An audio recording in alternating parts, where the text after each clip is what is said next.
அதில் மூணு கேள்வியை நான் உருவாக்குறேங்க.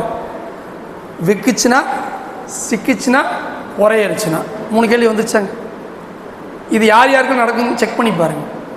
சாப்பாட்டை கவனித்து சாப்பிடாதவங்களுக்கு பூரா அது நடக்கும். நீங்கள் செக் பண்ணி பாருங்கள்.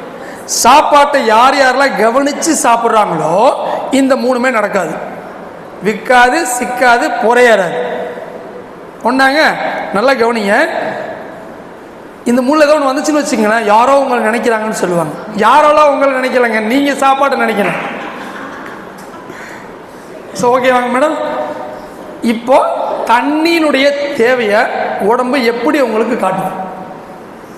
எனக்கு தண்ணி வேணும்னு, உங்கள் உடம்புக்கு தண்ணி வேணும்னு எப்படி தெரியும்? தண்ணியினுடைய தேவை எது உங்களுக்கு முடிவு பண்ணுது? தாகம்.